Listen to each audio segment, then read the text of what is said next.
Let's be real. Not every RV is a winner. Some rigs roll off the lot looking good, but underneath, they're headaches wrapped in glossy decals.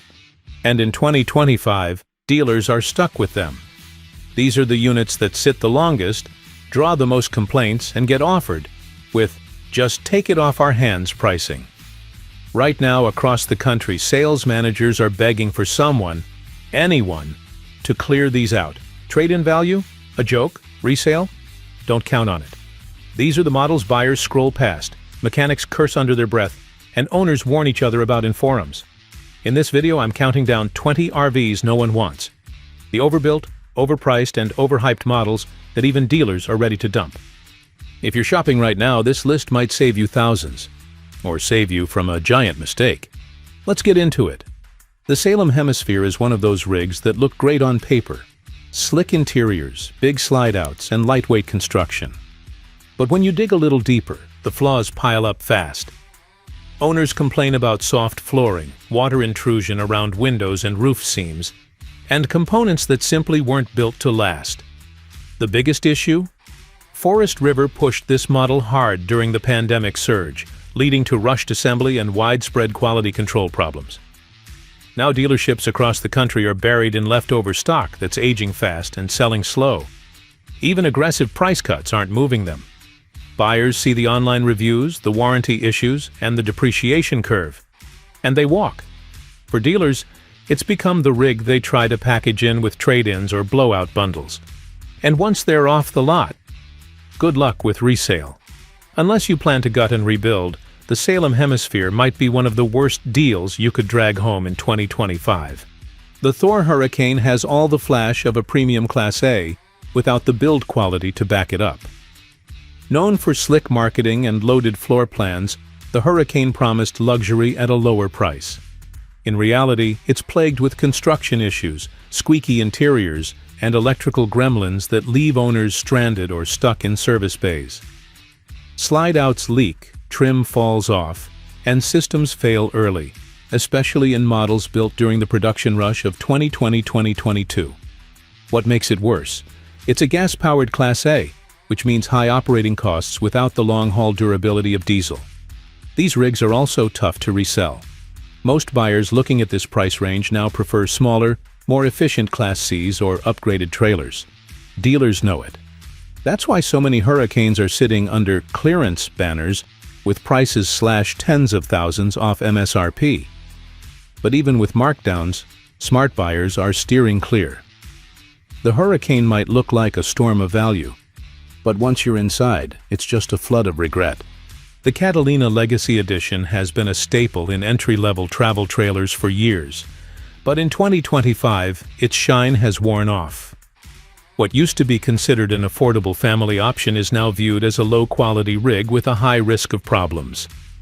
Owners frequently report warped doors, delaminating walls, flimsy cabinetry, and leaky slide-outs. The insulation is thin, making it hard to keep comfortable in hot or cold weather, and the floor structure in some models has raised concerns due to flexing and early wear. These issues didn't go unnoticed, and now they've crushed the model's resale value. Dealers over-ordered during the boom years and now can't unload them fast enough. They're offering deep discounts, bundling them into trade deals, and even listing them as priced to move, just to free up space. The Catalina name still has some recognition, which keeps a few first-timers interested, but word is spreading fast in buyer forums. Unless you're buying with the plan to gut it and redo half the structure. This is one legacy you might not want to inherit. The Keystone Outback Ultralight is supposed to be a lightweight, easy-to-tow trailer with full-size features. But it's become one of the most returned models on the market. Why? Keystone cut corners to shave weight, and it shows. Thin walls, soft floors, and low-grade furniture mean this rig doesn't hold up well over time. Owners often report issues with leaking roofs, poor insulation, and systems that fail far too soon. Add in the fact that many were built during peak pandemic demand, and quality control took a serious hit. These units now linger on dealer lots, even with thousands shaved off the sticker price. They're hard to finance, hard to insure, and harder to resell. While the floor plans are attractive and the marketing makes them look like a dream, seasoned RV shoppers know better. Dealers are practically begging people to haul them away just to stop paying storage and interest fees. If you're shopping in this segment, spend a few thousand more for a rig with better bones. Because with the ultralight, what you save up front, you'll likely spend in repairs. The Gulfstream Conquest is another model that looks appealing at first glance. Lots of space, family-friendly layouts, and lower price tags than many competitors, but those savings come at a serious cost.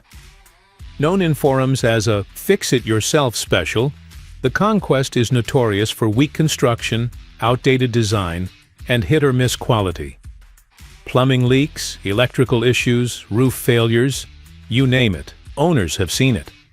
And because it's not a high-volume brand like Keystone or Forest River, finding replacement parts and knowledgeable techs can be a real challenge. Dealers loaded up on these units during inventory shortages and now regret every single one. They're offering fire sale prices just to move them off the lot. But even at a steep discount, most buyers pass. Once the warranty ends, you're on your own.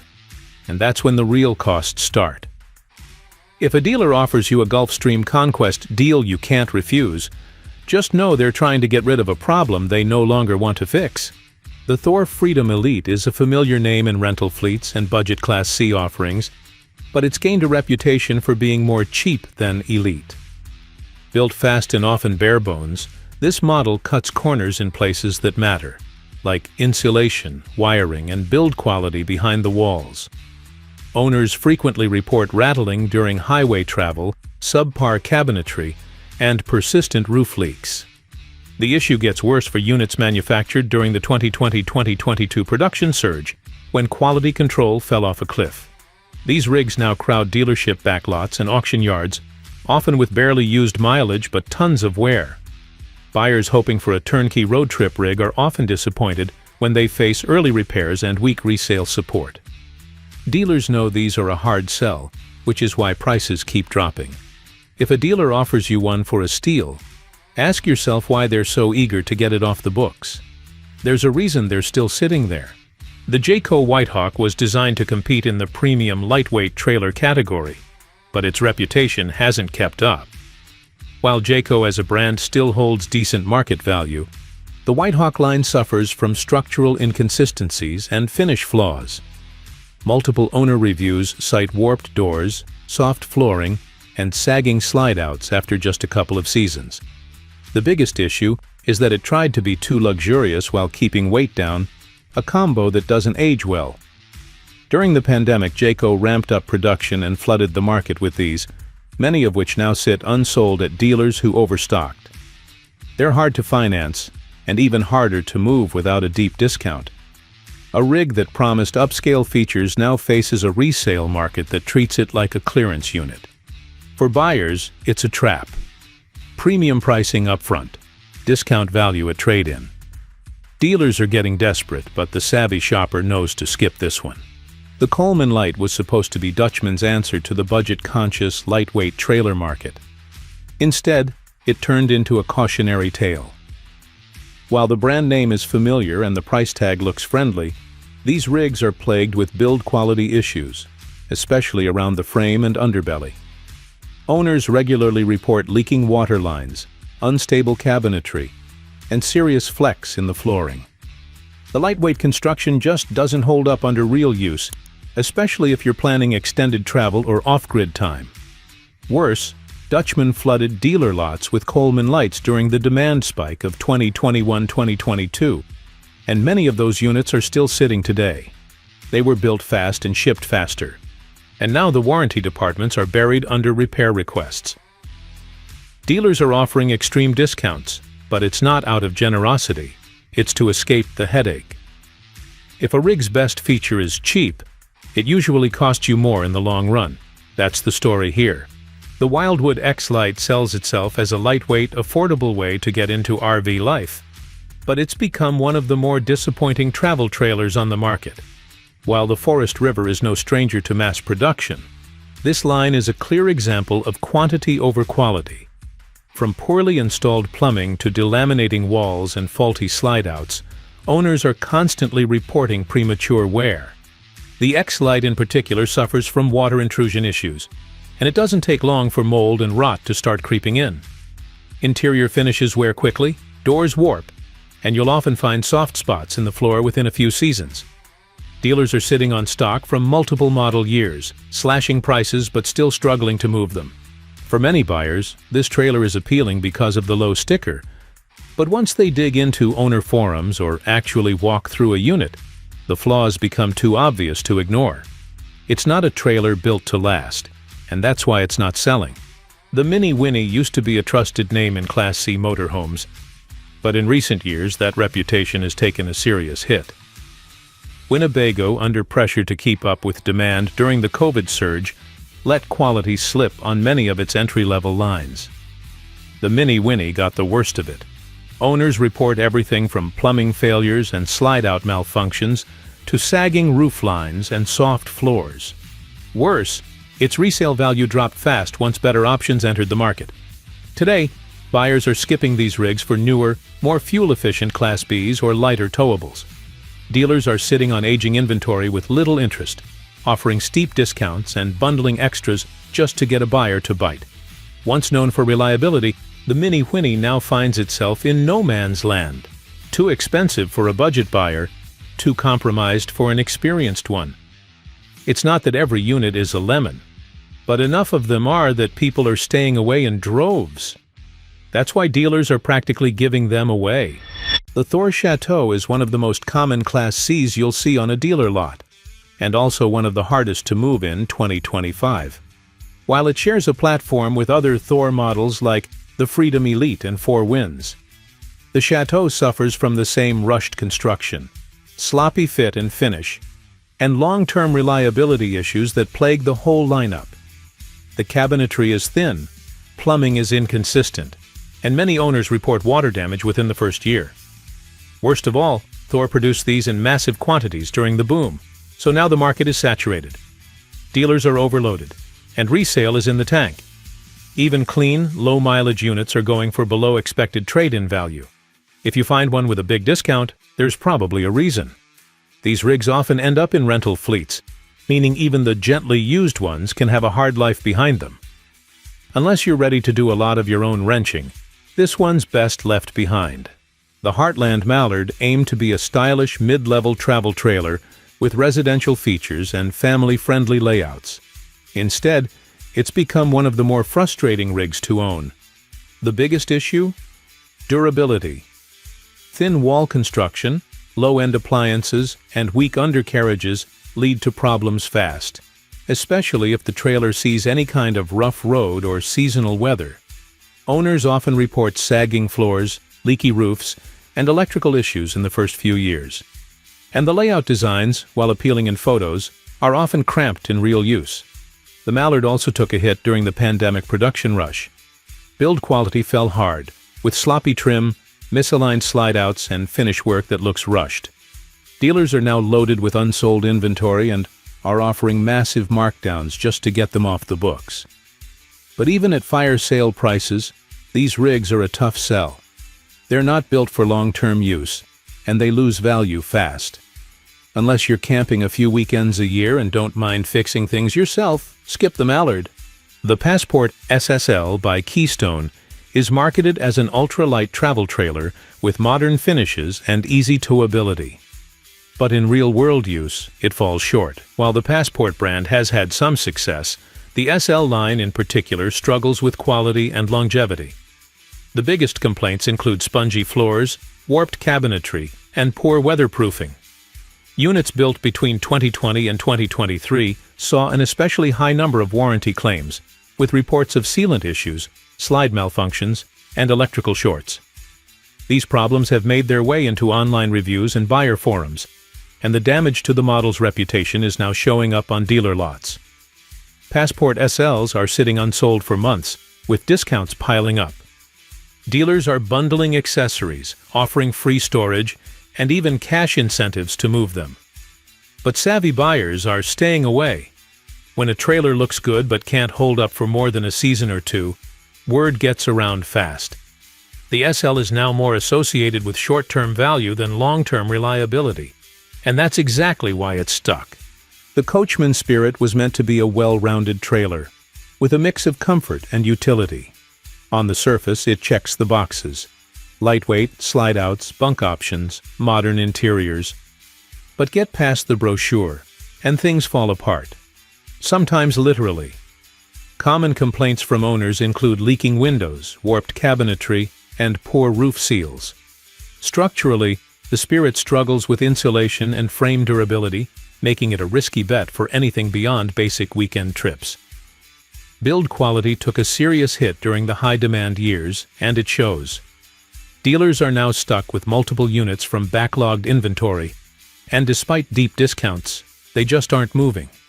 The Spirit is also competing against better-built alternatives at similar price points, so even when priced aggressively, it doesn't stand out. Unless you're looking for a short-term solution and willing to take on repairs, the Coachmen Spirit just doesn't hold up. It's the kind of rig you can buy cheap, but you'll pay for it one way or another. The Thor 4 Winds suffers from the same fate as its siblings, the Chateau and Freedom Elite. Too many units, not enough quality. Originally aimed at the rental and entry-level market, the 4 Winds is built for price, not performance. It's a rolling compromise. You get slide-outs, onboard systems, and enough space for a small family, but the longevity just isn't there. Leaks are common. Cabinet hinges break, roof materials bubble. It's not uncommon to find owners needing repairs within the first year of ownership. Like the Chateau, this model got flooded into the market during the pandemic and now saturates auctions and used lots. Dealers can't give them away fast enough. Financing is harder due to plummeting resale, and buyers are rightfully cautious. If you've got your eye on a 4 Winds, be prepared for post-purchase surprises. And remember, just because it's cheap doesn't mean it's a deal. The Starcraft Autumn Ridge is a name you'll see on a lot of bargain listings, and there's a reason for that. Built as an affordable travel trailer with family-friendly layouts, the Autumn Ridge quickly earned a reputation for being disposable rather than dependable. Owners frequently cite low-grade flooring that softens within a year, brittle cabinetry, and substandard insulation that makes camping outside of mild weather a pain. In models built between 2020 and 2023, many saw corner cutting during the pandemic production surge, with slide-out malfunctions, roof seam leaks, and warped window frames. Dealers are now overloaded with leftover stock they can't seem to move. Even after marking them down thousands, they sit, and buyers are catching on. Once you add in the repair costs and the poor resale value, these rigs just don't add up. The Autumn Ridge might seem like a solid starter RV, but it's more of a lesson in, you get what you pay for. The Zinger by CrossRoads tried to find a sweet spot between price and livability, but the result has left buyers frustrated. Known for its flashy interiors and big trailer look, the Zinger falls short where it matters, behind the walls. Structural durability is a consistent complaint, with sagging frames, leaking slide-outs, and poor quality floor decking showing up across owner forums. Models produced during the rush of 2021 and 2022 are especially problematic. Manufacturing shortcuts during peak demand led to a spike in warranty claims and a wave of unhappy customers. Now, dealers are swimming in unsold units. The resale value has taken a nosedive, and buyers are choosing more reliable alternatives. Even with blowout pricing, the Zinger is tough to unload. It's a case where the initial impression, slick styling and lots of space, quickly wears off once the headaches begin. For those seeking long-term reliability, the Zinger just doesn't deliver. The Forest River vibe looks sharp on the outside. Modern graphics, stylish interiors, and floor plans designed to attract younger buyers. But dig into owner feedback, and the picture gets messy fast. Many units suffer from water leaks around the slide-outs, roof issues, and underpowered HVAC systems. The sleek cabinetry and LED lighting don't make up for the fact that some models struggle with basic durability. Vibe trailers were produced in high volume during the pandemic buying spree, and corners were cut to meet demand. Reports of sloppy wiring, buckling floors, and misaligned slides are common. Dealers who overstocked on these during 2021-2022 are now desperate to clear them out. You'll see deep markdowns, bundled incentives, and even offers to cover delivery. All signs they can't move them otherwise. The Vibe is a perfect example of a trailer that looks high-end until you use it regularly. And once the problems start, they don't stop. Buyer beware. East to West entered the market aiming to offer simple, affordable rigs with clean designs. The Della Terra line had potential, but execution didn't match the promise. These trailers are now known for early wear and tear, cheap materials, and recurring structural issues. Owners complain about water intrusion through improperly sealed roofs and walls, poorly finished interiors, and electrical gremlins that show up in the first season. The brand was pushed hard during the height of the RV boom, and many of these units were slapped together quickly to meet demand. Now dealers are flooded with Della Terras from the 2021-2023 run that just won't sell. Even with aggressive markdowns, buyers are skipping over them for more proven options. Some models are already showing serious depreciation, with resale values dropping faster than comparable rigs. It's not that every Della Terra is a disaster, but the track record isn't good, and buyers have taken notice. In today's market, even a low price doesn't justify long-term frustration. The Jayco Redhawk SE was supposed to be a budget-friendly Class C motorhome that brought Jayco reliability to entry-level shoppers, but the reality has left many owners disappointed. While Jayco still carries brand strength, the SE version of the Redhawk has cut more than a few corners. Common complaints include leaky slide-outs, faulty roof seals, and flimsy construction in critical areas like underbody storage and cabinetry. Add to that a gas chassis with poor fuel economy and limited towing capacity, and you're looking at a rig that struggles to meet even basic expectations. Many of these were sold to first-time buyers during the RV boom, and now they're flooding trade-in lots as owners look to escape loan payments and maintenance bills. Dealers are having a tough time reselling them, with prices tanking and interest drying up. Even Jayco loyalists are passing on the SE trim, opting for better-built alternatives. If you find one at a big discount, remember, it might be priced low for a reason. So there you have it, 20 RVs that dealers can't move no matter how low the price goes. These rigs once flew off the lots during the boom years, but now they're sitting dead in the water. Flooded inventory, weak build quality, and brutal resale value have turned once popular models into financial landmines. And here's the truth. A deep discount doesn't make a bad rig better. If the problems start the minute you hitch up, it's not a deal. It's a trap. That's why the smart buyers are slowing down, doing the homework, and walking away from anything that smells like desperation. If you're shopping the market right now, focus on build quality, repair history, and actual road performance. Not the shiny brochure or the too-good-to-be-true price. Dealers are begging someone to take these off their hands for a reason. Don't be the buyer who finds out why after the fact. Hit subscribe, stay sharp, and don't let panic pricing turn into a pile of regret. The next video shows which used RVs are actually worth buying in this market, and how to spot them before someone else does.